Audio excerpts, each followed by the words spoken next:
हमारे सांसद विधायक साथीगण, प्रभारी अधिकारीगण,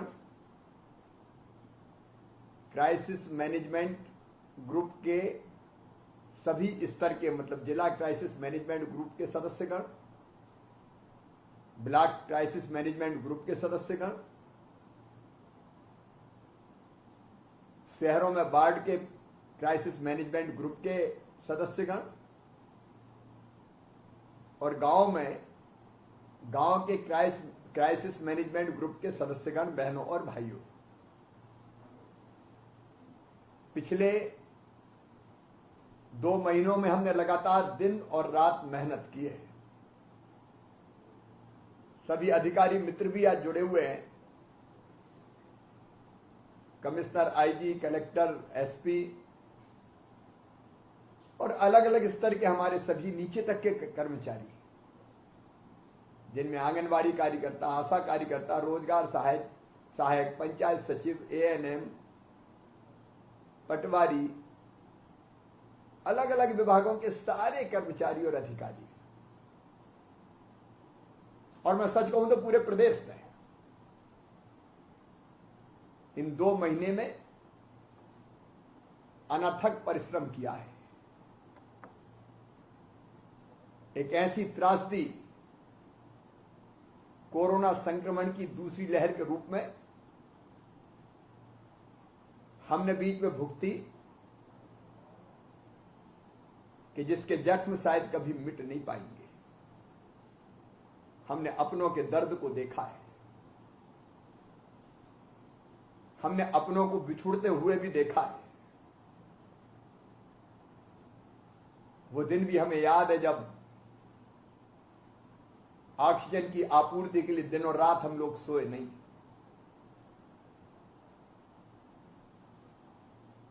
एक नहीं, अनेकों कष्ट और कठिनाइयों से हम गुजरे,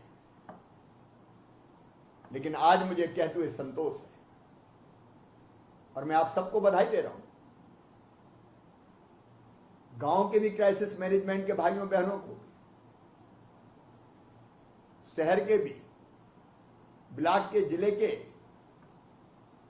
सभी साथियों को क्राइसिस मैनेजमेंट ग्रुप एक अद्भुत प्रयोग अपने मध्य प्रदेश का, जिसमें सरकार, प्रशासन और समाज मिलकर एक हो गया। एक अभिनव प्रयोग अपना। सरकार अकेली नहीं लड़ेगी, हमने तय किया। सरकार और समाज साथ मिलकर लड़ेंगे।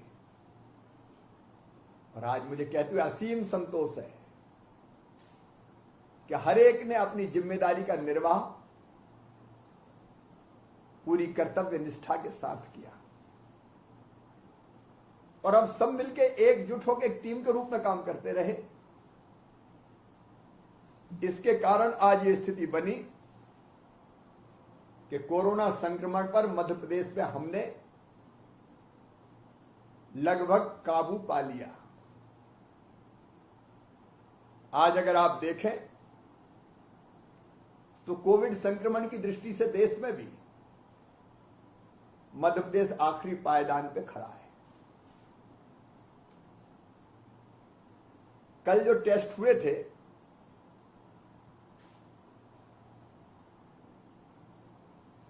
भारी संख्या में टेस्ट होने के बावजूद भी 75,000 से ज्यादा टेस्ट हुए, लेकिन उसके बाद भी पॉजिटिव केस आए 1640। देश के डेली केस लोड में मध्य प्रदेश का योगदान अब सबसे कम है 1.4%। देश के राज्यों में सबसे कम योगदान अब हमारा है। एक समय था जब एक्टिव केस की संख्या बढ़ के 1,11,000 तक पहुंच गई थी, लेकिन अब एक्टिव केस घट के 30,000 के आसपास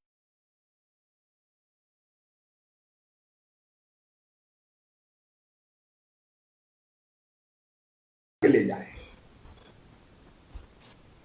इस पर भी आप सबको ध्यान देना पड़ेगा। अप्रैल के महीना में पॉजिटिविटी रेट मध्य प्रदेश का 25% हो गया था, अब घट के ये 2% तक आ गया है। और एक और खुशी की बात है, जो संक्रमित भाई बहन उनके स्वस्थ होने की दर जो 80% के आसपास थी, आज बढ़ के 95% हो गई है। 100 में से 95 ठीक हो रहा है और ये संख्या बढ़ाते जाएंगे हम, ये संख्या स्वस्थ होने वालों की दर बढ़ती जाएगी। कल आगर मालवा में कोई पॉजिटिव केस नहीं आया था, 0। आज डिंडोरी में कोई पॉजिटिव केस नहीं आया। टेस्ट नहीं घटे, ले पॉजिटिविटी घट गई। केवल 3 जिले अब ऐसे हैं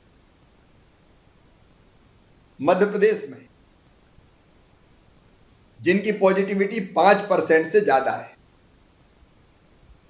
जहां विशेष सतर्कता की अभी भी आवश्यकता है। इंदौर, भोपाल और सागर। मुरैना एक ऐसा जिला है जहां 2-3 दिन से लगातार केस बढ़े हैं, 75 के आसपास उनकी संख्या कल आई। वो मेरे लिए चिंता का विषय है। कल मैंने वहां की क्राइसिस मैनेजमेंट ग्रुप से चर्चा की थी और मुझे विश्वास है कि वो पूरी सजगता बरतेंगे। लेकिन बाकी जिले अद्भुत काम किया है। अब आज मैं देख रहा था, डिंडोरी में तो 0 है, बुरहानपुर में 1, खंडवा में 1, कटनी में 1, आगरमालवा में 1, टीकमगढ़ में 2, सिंगरौली में 2, हरदा में 3, अलीराजपुर में 3, मंडला, झाबुआ, दतिया 4-4, अशोकनगर में 4। कई जिले ऐसे, बिरिसा, छतरपुर, पन्ना, शहडोल, बड़वानी, देवास, सतना, उमरिया, छिंदवाड़ा, भिंड, शाजापुर, 10 से नीचे पॉजिटिव केस है। मतलब जो टारगेट हमने तय किया था 31 तारीख तक 0 तक ले जाने का, उसको प्राप्त करने में इन्हें सफलता प्राप्त कर ली है। बुरहानपुर, खंडवा थोड़ा थोड़ा अनलॉक किया हमने कहा प्रयोग करके देखे। उन्हें बहुत सफलता के साथ, सफलता पूर्वक थोड़ी चीजें खुली भी और पॉजिटिव केस बढ़ने नहीं दिए। इनमें डिंडोरी, आगरमालवा, कटनी शामिल ही है। लेकिन खंडवा, बुरहानपुर का मैंने नाम लिया, कई दिनों से वहीं स्थिति है, जैसे स्थायित्व प्राप्त कर लिया।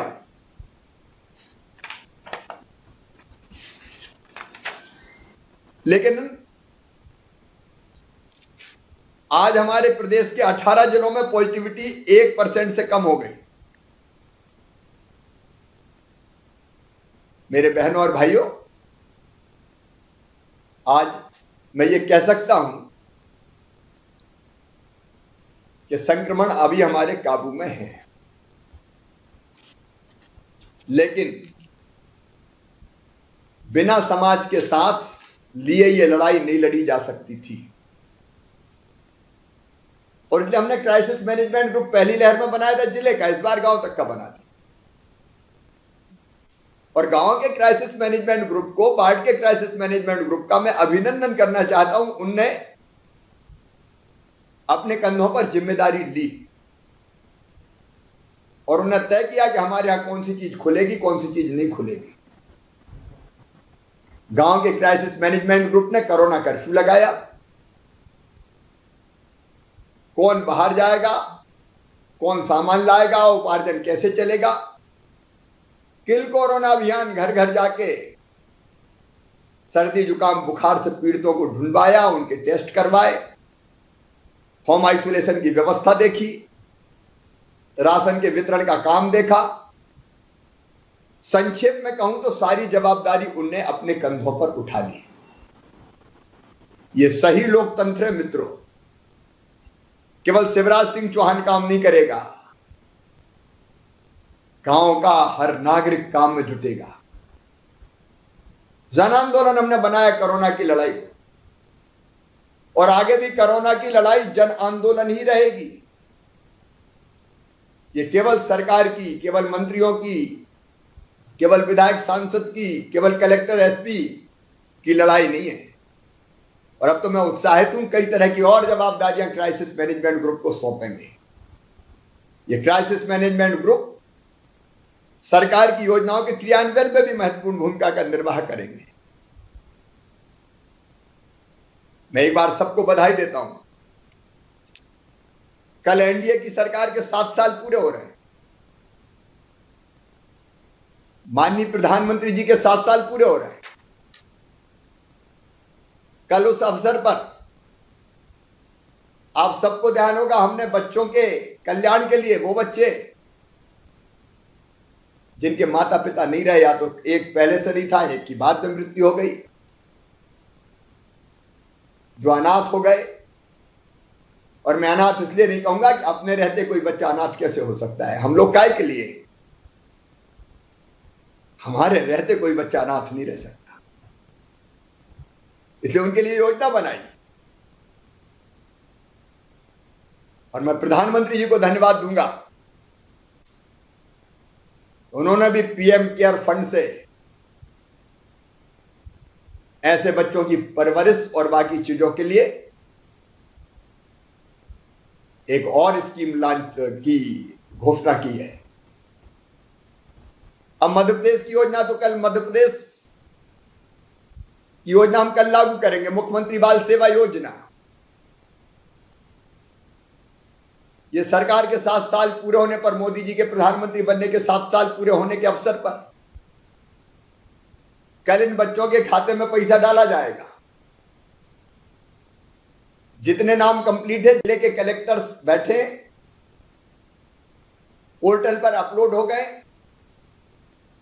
कल उन बच्चों के खाते में पैसा जाएगा। जहां फॉर्मेलिटीज पूरी नहीं हुई, पूरी कर लें। सब बच्चों को हमको कवर करना है, औपचारिकता पूरी कर लें। निःशुल्क राशन देने की व्यवस्था, ऐसे बच्चों को शिक्षा देने के लिए भी हमारा संकल्प है। और इसलिए उनकी शिक्षा निःशुल्क होगी। 24 साल की उम्र तक वह हमारे बच्चे उपयुक्त विद्यालयों में ना ठीक शिक्षा मिले। और कलेक्टर ये भी ध्यान रखेंगे कि जो छोटे बच्चे, अभी उनकी बात नहीं करता, लेकिन कई ऐसे बच्चे जिनकी उम्र बड़ी है, वो भले कॉलेज में पढ़ने वाले, कॉलेज के बच्चे भी हो सकते हैं, वो स्कूल के हो सकते हैं, बिल्कुल छोटे बच्चों को तो अभिभावक की जरूरत पड़ेगी। उन बच्चों को अगर हॉस्टल में एडमिशन दिलाना होगा तो हम विशेष रूप से उनको हॉस्टल में प्रवेश दिलवाएंगे। वो छात्रावासों में रह के पढ़ेंगे। अगर कोई बच्चा ऐसा होगा तो वो भी चिंता कर ले कि जिसको संभालने वाला कोई उपयुक्त व्यक्ति नहीं बचा, तो ऐसे बच्चों को हम बाल गृह या बाकी रहने की व्यवस्था का उपयुक्त प्रबंध करेंगे। अगर उनका है कोई चाचा, मामा, बुआ, फूफा, कोई भी जो ढंग से संभाल सके छोटे बच्चे, उनके पास रहेंगे। हम आश्वस्त हो जाएं कि वो बच्चे की देखभाल करेंगे। स्नेह और प्यार करने वाले लोग चाहिए, नहीं तो हर महीना पैसा और राशन के चक्कर में कोई ऐसे के हाथ नहीं चले जाए कि जो उनकी ठीक ठाक देखभाल ना करे। नहीं तो हम फिर अपनी व्यवस्था में बच्चों को रखेंगे, उनका इंतजाम करेंगे। अगर कोई बिटिया ऐसी होगी कि जिसकी शादी नहीं हो पाई, मैं एक परिवार को जानता हूं, बेटी की सगाई हो गई और पिता चल बसे। ऐसी परिस्थितियों में बेटी की शादी हम करेंगे पूरे स्नेह के और सम्मान के साथ करेंगे। तो ये बात केवल छोटे बच्चों की नहीं, आप समझ लेना, ये बात बड़े बच्चों की भी है, जिनकी पढ़ाई पूरी नहीं हुई, छोटे की, बेटा बेटी। मेरा भाव आप समझ गए होंगे। जिन बच्चों को लैपटॉप की जरूरत है उनको लैपटॉप भी दिया जाएगा, वो योजना में मैं जोड़ दूंगा। शादी, लैपटॉप, अवयस्क बच्चों की देखभाल सब सम्मिलित रहेगा। उन बच्चों की पूरी जवाबदारी हमारी है, समाज की है। तो उस जिम्मेदारी को मैं मानता हूं कि कल सब बच्चों का जो प्रक्रिया वो पूरी नहीं हो पाएगी, लेकिन कल मैं चाहता हूं कि कुछ बच्चों को इस योजना का लाभ दे दूं। कल का दिन शुभ दिन है, कल ही मैं डालना चाहता हूं। कलेक्टर्स उसकी तैयारी कर लेंगे। मित्रों, आप सबसे मेरा निवेदन है,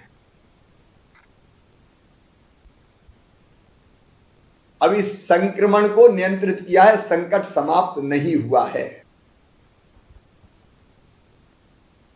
और इसलिए हमको अत्यंत सावधान रहना होगा। घटते घटते ये कोरोना बढ़ जाता है, बड़ी बहरूपिया बीमारी है ये। इसलिए जहां जरा भी असावधानी रही है, कब बढ़ जाएगा इसका कोई ठिकाना नहीं। और सावधान जिले के प्रशासन प्रभारी मंत्री से लेकर गांव की क्राइसिस मैनेजमेंट कमेटी तक को रहना है। पहले भी आपने फैसला किया कोरोना कर्फ्यू लगाने का, आपने संकल्प किया मेरा गांव कोरोना मुक्त गांव, मेरा वार्ड कोरोना मुक्त गांव वार्ड। आगे भी आप ही फैसला करेंगे। अब हमको धीरे धीरे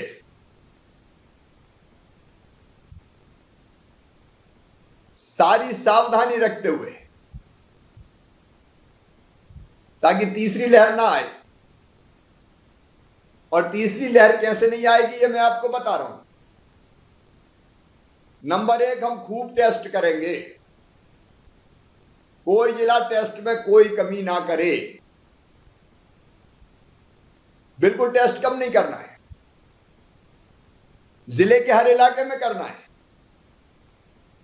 ताकि संक्रमित कहीं हो तो तुरंत पकड़ ले। हम खूब टेस्ट करेंगे, कोई पॉजिटिव आया तो केवल होम आइसोलेशन या कोविड केयर सेंटर में ले जाएंगे उसको, घर में जगह नहीं तो घर में मत रखना भैया, नहीं तो सबको संक्रमित कर देगा। फिर उसको कोविड केयर सेंटर में रखना, और उनसे संपर्कित जितने हैं सबकी कॉन्ट्रैक्ट ट्रेसिंग करेंगे, परिवार के लोग या बाकी जिनसे मिला हो, ताकि और किसी को भी कोरोना का संक्रमण फैला तो तुरंत हम पहचान लें और वो स्प्रेडर की तरह ना घूमे, क्योंकि कई में तो लक्षण 2-4 दिन आते ही नहीं, तब तक वो कई में फैला देता है। तो कॉन्ट्रैक्ट ट्रेसिंग। तीसरी चीज, किल कोरोना अभियान जारी रहेगा। घर घर दस्तक देके सर्दी जुकाम बुखार वालों को क्राइसिस मैनेजमेंट ग्रुप के साथ ढूंढते रहेंगे, कोई मिला तो तुरंत दवाई देंगे और सैंपल लेंगे। ये सावधानी अगर हमने रखी तो जहां संक्रमण है तत्काल पकड़ लो, बढ़ने मत दो, इलाज कर दो, कहां कहां फैल सकता है उनको चिन्हित करके उनका इलाज कर दो और उनको आइसोलेशन में ले जाओ। मेरा दावा है हम तीसरी लहर रोक सकते हैं, और हम रोकेंगे तीसरी लहर, भरपूर प्रयास करेंगे। लेकिन इसके साथ साथ हमको अब अनलॉक की दिशा में जाना है, मतलब कोरोना कर्फ्यू को धीरे धीरे हटाना है। ये कौन हटाएगा? आप हटाओगे। कैसे हटाएंगे आप तय करोगे। जिले में क्या करना है, जिले का क्राइसिस मैनेजमेंट ग्रुप बैठेगा। अभी हम यहां से गाइडलाइन भेज रहे हैं, वो गाइडलाइन आपके पास पहुंचेगी। वो गाइडलाइन आपकी मार्गदर्शिका के रूप में काम करेगी, लेकिन अंततः फैसला आप करोगे वहां की परिस्थिति को देख के। जैसे मैंने नाम लिया 5% से ज्यादा पॉजिटिविटी है, तो वहां के क्राइसिस मैनेजमेंट ग्रुप को ध्यान में रखते हुए फैसला करना पड़ेगा कि हम क्या खोलें क्या ना खोलें। जैसे मुरैना में केस बढ़े तो मुझे पता चला वहां के क्राइसिस मैनेजमेंट ग्रुप ने तय कर लिया कि अभी हम 1 तारीख से मुरैना को कोरोना कर्फ्यू में ढील नहीं देंगे। वहां की परिस्थिति है, उनको करना पड़ेगा, तभी ठीक होगा। तो ऐसे अलग अलग जिले की परिस्थिति के हिसाब से देखो, कुछ चीजें तो तय है जो नहीं खुलेगी, वो आप सब सहमत होंगे, वो खतरा हम नहीं ले सकते। राजनीतिक गतिविधियां, सांस्कृतिक गतिविधियां, सामाजिक धार्मिक गतिविधियां, आयोजन, मेला, उत्सव, खेल, मनोरंजन, अभी इसकी इजाजत ये समय हमें नहीं देता। स्कूल, कॉलेज, शैक्षणिक संस्थान, प्रशिक्षण, कोचिंग संस्थान, सिनेमाघर, shopping mall, swimming pool, theatre, picnic spot, auditorium, सभागृह, और विवाह के लिए भी आप तय करना। विवाह जून में होंगे, मैंने मई में वादा किया था, लेकिन विवाह होंगे केवल अत्यंत सीमित संख्या में। आप तय करेंगे 10 इधर के 10 उधर के। हम ज्यादा संख्या का खतरा मोल नहीं ले सकते। अंतिम संस्कार की संख्या तय करना है। यह समय ऐसा है कि ज्यादा लोग ना जाएं, 10 लोगों में हो सकता है। मृत्यु भोज में से भी सामाजिक बुराई है, करना तो 10 लोगों में करेंगे। कई ऐसी चीजें हैं कि जिससे संक्रमण बढ़ सकता है। एक मंत्री समूह ने सुझाव दिया था रूल ऑफ 6, मतलब 6 से ज्यादा लोग इकट्ठे नहीं होंगे,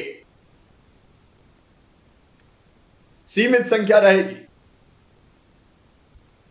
और प्रतिबंध से मुक्त भी कई गतिविधियां हैं, आपके पास गाइडलाइन भेजी जा रही है। उद्योग, औद्योगिक गतिविधियां, उद्योगों का कच्चा माल, तैयार माल, अस्पताल, नर्सिंग होम, क्लिनिक, ये तो सब खुले ही हैं। राशन की दुकान, किराना दुकान, फल सब्जी, डेयरी, आटा चक्की, पशु आहार, आप लोग तय करिए। गाइडलाइन भेज रहा हूं मैं विस्तार से इस पर नहीं बोलूंगा। ये गाइडलाइन आपके पास आ रही है, उसके हिसाब से जिले की परिस्थिति के हिसाब से जिला तय करेगा कि 1 जून से कोरोना कर्फ्यू में ढील दी जाएगी और हम आर्थिक गतिविधियां चालू करेंगे। लेकिन 5% से ज्यादा जहां पॉजिटिविटी है वहां के नियम अलग हैं, जहां 5% से कम है वहां के नियम अलग है। गांव में ब्रॉडली, मोटे तौर पर कोरोना मुक्त गांव ग्रीन जोन, इक्का दुक्का केस येलो जोन, और ज्यादा केस है 5 या उससे ज्यादा तो रेड जोन। रेड जोन में कुछ नहीं होगा, वो बंद ही रखना पड़ेगा। रेड जोन में अगर बाढ़ आता तो वो बंद ही रखना पड़ेगा, लेकिन ग्रीन में सारी गतिविधियां चालू करेंगे आप लोग। वो आप तय करें। मैंने केवल इतना बताया कि हमको भेद करना है, जो मुक्त है वहां और जहां संक्रमण है वहां। विद इन डिस्ट्रिक्ट भी ये भेद, विद इन वार्ड भी, वार्डों के अंदर भी होगा और गांव के अंदर भी ये भेद करना पड़ेगा हम। तो वो सब जिला तय करेंगे, ब्लॉक तय करेंगे, ब्लॉक की क्राइसिस मैनेजमेंट कमेटी ब्लॉक में, और गांव की क्राइसिस मैनेजमेंट की जो कमेटी है वो गांव में तय करेगी। और इसलिए जरूरी है कि हम कल सारे प्रभारी मंत्री और कलेक्टर और जिले का क्राइसिस मैनेजमेंट ग्रुप, आपकी जवाबदारी है कल 30 मई को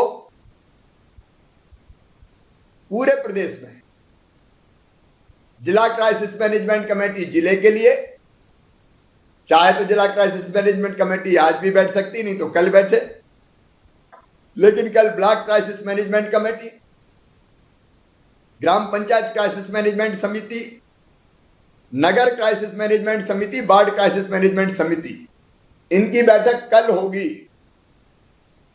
समय कौन सा है तय करें। गांव में बैठे भाई बहन, वार्ड में बैठे मेरे साथी, सुपरविजन कलेक्टर करेंगे। हर एक क्राइसिस मैनेजमेंट कमेटी की बैठक होगी और वो क्राइसिस मैनेजमेंट कमेटी गांव, वार्ड, ब्लॉक, शहर वो कैसे खुलेगा ये तय करेगी। उनके कंधों पे जवाबदारी, उनको परिस्थिति संभालना है। सरकार पूरा साथ देगी, उनका फैसला मतलब सरकार उस फैसले के पीछे खड़ी रहेगी लागू करने के लिए। तो कल सारी क्राइसिस मैनेजमेंट कमेटी की मीटिंग हो जाए संपन्न, और ये इसलिए जरूरी है कि वो कल ही घोषित कर दे कि हमारे यहां ये खुला रहेगा, ताकि परसों के दिन उसका ठीक से प्रचार हो जाए 31 तारीख को, और 1 तारीख से सवेरे से वो व्यवस्थाएं बन जाए। एक चीज पक्की है, बाकी अपने जिले के हिसाब से तय करना, और वो ये है कि सैटरडे को, शनिवार को रात के 10 बजे से लेके सोमवार के सवेरे 6 बजे तक कर्फ्यू सब जगह लागू रहेगा।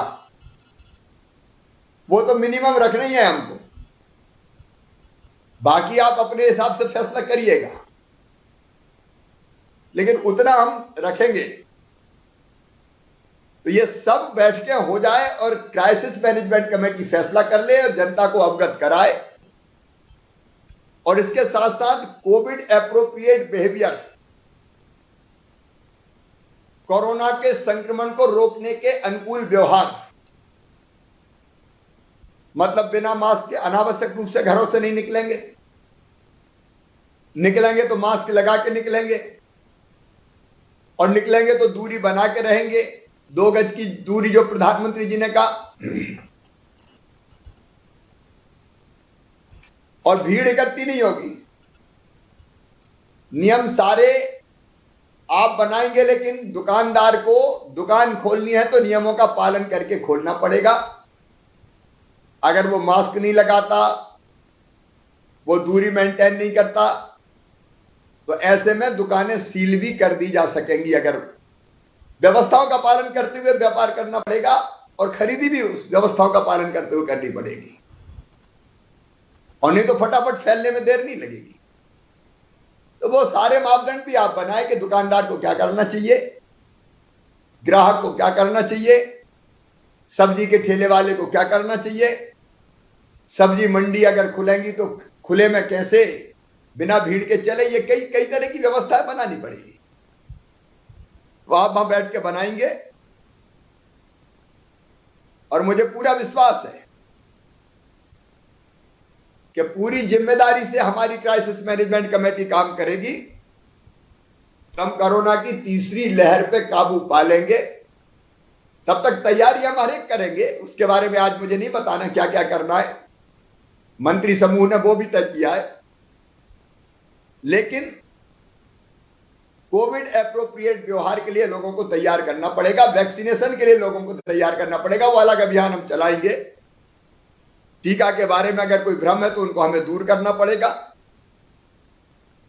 तो मैं यही निवेदन करना चाहता हूं कि क्राइसिस मैनेजमेंट ग्रुप की बैठक कल करके आप अपने गांव को, शहर को, वार्ड को, जिले को सुरक्षित रखने के लिए क्या क्या करना है वो विचार करके आप फैसला करें। मैंने जैसे कहा कि एक मोटी गाइडलाइन आपको भेजी जाएगी, अंतिम फैसला आपको करना है।